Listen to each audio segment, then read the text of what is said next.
پھر جہاں رشتے ہیں، یہ سیرت کا حصہ ہے، جہاں رشتے ہیں، تعلقات ہیں، اس کا کتنا خیال رکھتے آقا علیہ الصلوۃ والسلام، اور اسی خیال سے ہمیں سیرت عطا کی کہ خونی رشتے ہوں یا دیگر قریبی رشتے ہوں، پڑوسی ہوں، قریبی رشتے ہوں، ان کا کس طرح خیال رکھا جاتا ہے۔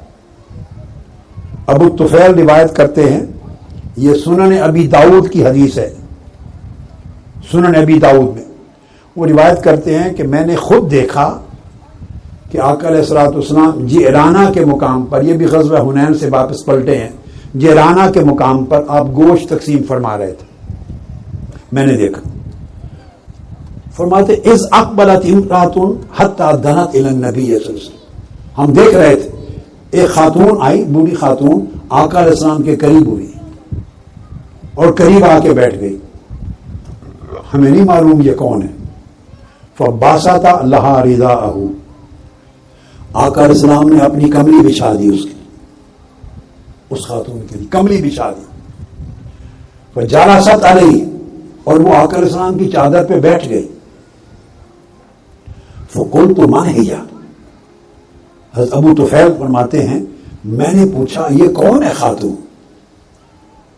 فقالوا، تو دیگر صحابہ جو پاس بیٹھے تھے انہوں نے کہا ہی امہ التی ارضعتہ، یہ آپ کی رضائی ماں ہے، یعنی حلیمہ سعدیہ ہے جس نے آپ کو دودھ پلایا تھا۔ اور یہ فتح مکہ کے بعد کا واقعہ ہے، اندازہ کرنے عمر کیا ہو گئی ہوگی۔ فتح مکہ 8 ہجری میں ہوئی ہے، آپ کی عمر مبارک اس وقت 61 برس تھی، 61 برس۔ اور ان کی عمر کتنی ہو گئی جنہوں نے دودھ پلایا تھا؟ حلیمہ سعدیہ رضی اللہ عنہ، اپنی کملی بچھا دی ان کے نیچے، اتنی عزت و تکریم کی۔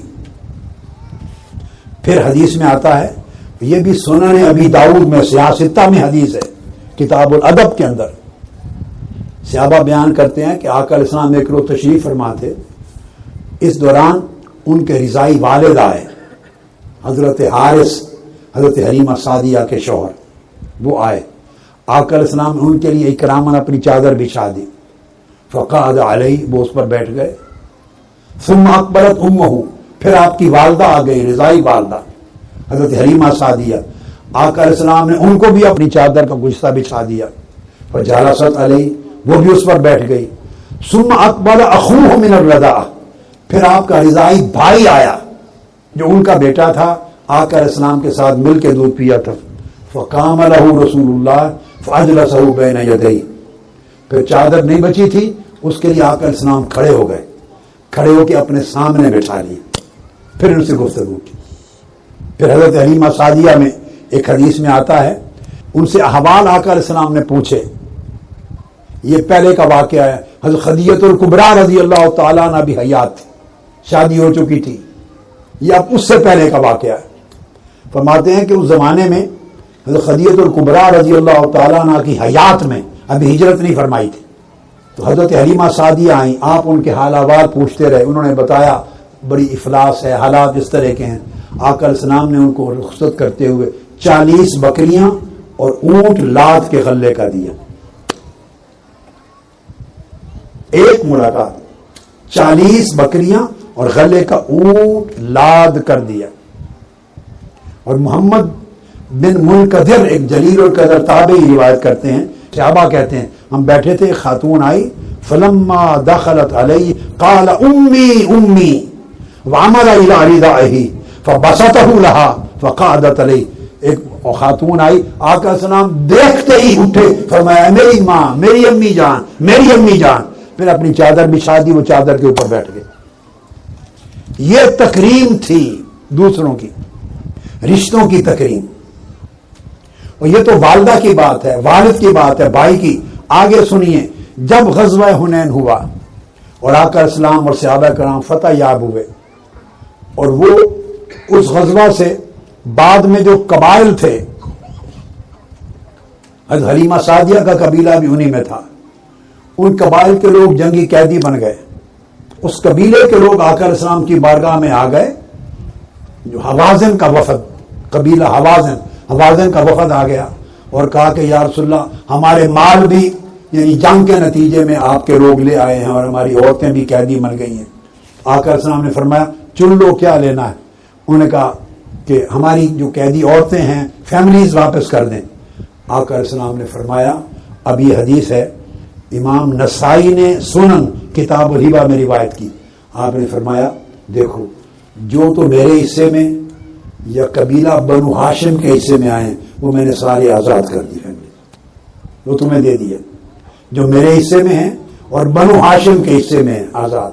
مگر باقی سارے جنگی قیدی مختلف صحابہ جو لشکر میں تھے ان میں تقسیم ہو چکے ہیں، ان پر میں حکم نہیں چلا سکتا، ان کا رائٹ ہے، وہ تقسیم ہو چکے. انہوں نے کہا اب ہم کیا کریں؟ فرمایا میں تمہیں ایک طریقہ سکھاتا ہوں. آپ دیکھیے کیا کمال ہے آقا علیہ السلام کی خلق کا، آپ کی شفقت کا، آپ کی عنایت کا، وسعت ظرفی کا کیا کمال ہے.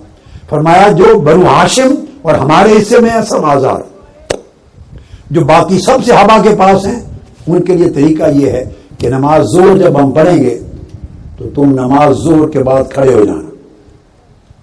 نماز ظہر جب میں پڑھاؤں گا کھڑے ہو جانا اور کھڑے ہو کے کہنا فقولوا انا نستعین برسول اللہ صلی اللہ علیہ وسلم علی المؤمنین فی نسائنا و ابنائنا.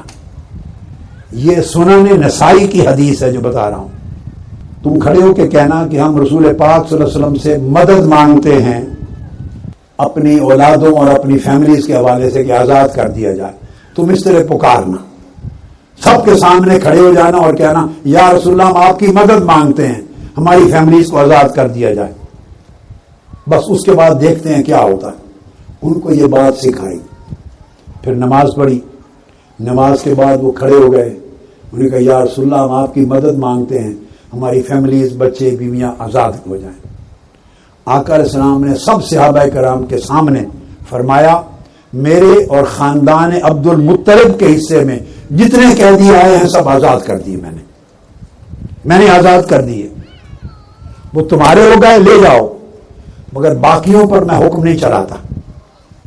جب آقا علیہ السلام کا جملہ سنا مہاجرین کھڑے ہو گئے، عرض کیا یا رسول اللہ جو ہمارے حصے میں ہم بھی آپ کے صدقے آزاد کرتے ہیں.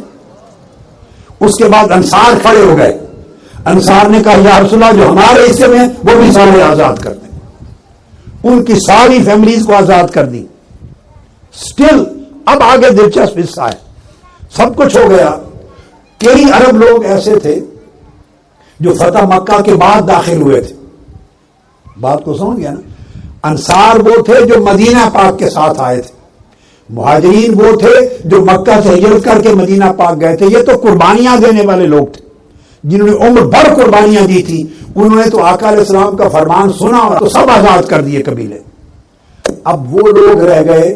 جب فتح مکہ ہوگی یاد رکھ لیں تو 8,000 صحابہ آئے تھے ساتھ، 8,000. اور جب غزوہ حنین میں چلے تو 2,000 لوگ نو مسلم جنہوں نے تازہ اسلام قبول کیا تھا فتح مکہ کے موقع پر وہ بھی شریک ہو گئے تھے. اب وہ جو قبائل عرب کے رہ گئے جنہوں نے دیکھا دیکھی اسلام بھی قبول کر لیا اور سمجھا کہ اب فتوحات ہی فتوحات ہیں لہذا مال غنیمت ملے گا، وہ ساتھ ہو لیے. اب وہ عرب قبیلے رہ گئے وہ بھی مال غنیمت میں فیملیز کو لے چکے تھے. آقا علیہ السلام نے خاندان بنو ہاشم کے حصے کے بھی رہا کر دیے، مہاجرین صحابہ نے بھی آزاد کر دیے، انصار صحابہ نے بھی آزاد کر دی. اب قبائل عرب کے کچھ لوگ رہ گئے جو تو آئے ہی مال کے لیے تھے، نہ وہ مہاجرین میں سے تھے نہ انصار میں سے. انہوں نے سوچا ہم کیوں آزاد کریں، تو وہ بیٹھے رہ گئے، انہوں نے آزاد نہیں کیے. تو آقا علیہ السلام نے ان سے فرمایا تمہارا کیا ارادہ ہے؟ چاہو تو آزاد نہ کرو، ان کو لے جاؤ. اگر آزاد کرنا چاہو آپ کی مرضی ہے تو ایک ایک کے بدلے میں اونٹ بھر بھر کے غلے کے ٹکڑے عنایت کرتا ہوں، بدلہ دیتا ہوں. وہ خوش ہو گئے. انہوں نے کہا انہوں نے تو مزدوری کرنی تھی، اب غلے کے بھرے ہوئے اونٹ مل جائیں گے. انہوں نے کہا ہم آزاد کرتے ہیں. وہ آزاد کرتے گئے. آقا علیہ السلام بڑے لدے ہوئے اونٹ غلے کے ان کو عطا کرتے گئے. دے کے سب کچھ حوازن قبیلے کے سارے قیدیوں کو آزاد کروایا. کیوں؟ یہ قبیلہ وہ تھا جن میں حضرت حلیمہ سعدیہ تھی، جنہوں نے آقا علیہ السلام کو دودھ پلایا تھا. اس بچپن کے وقت کی ہوئی بلائی کا بدلہ اس انداز سے آقا علیہ السلام نے عطا کیا. اسی میں نے بتایا کہ حضرت شیمہ بھی تھی.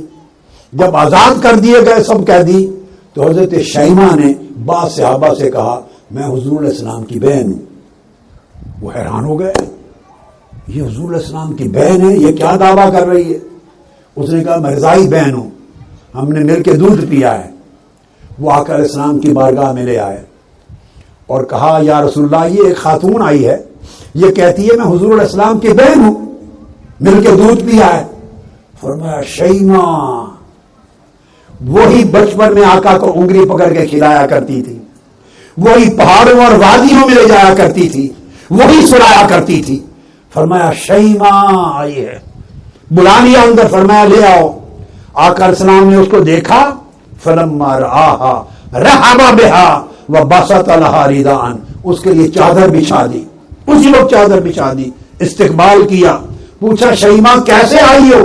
عرض کیا یا رسول اللہ میں بھی جنگی قیدیوں میں ہوں. فزارفت عینا رسول اللہ, آقا علیہ السلام کی آنکھیں آنسوؤں سے بھر گئیں اور پھر آنسو گر پڑے, حتی بلت لحیتہ دموعہ, آپ کی ریش مبارک آنسوؤں سے تر ہو گئی.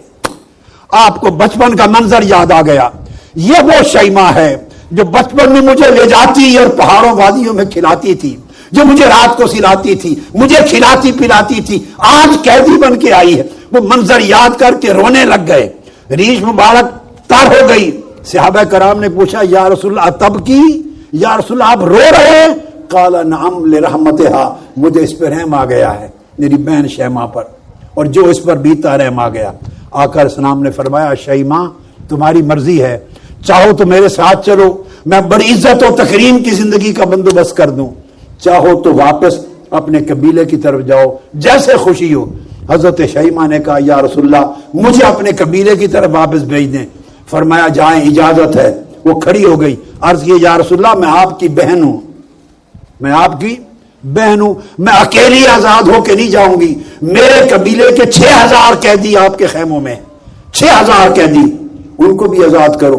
آپ نے صحابہ کو بلایا, فرمایا شیما کی خاطر اس کے قبیلے کے 6000 سارے قیدی آزاد کر دیے جائیں. سارے قیدی 6000 آزاد کر دیے قبیلے کے آقا علیہ الصلوۃ والسلام نے.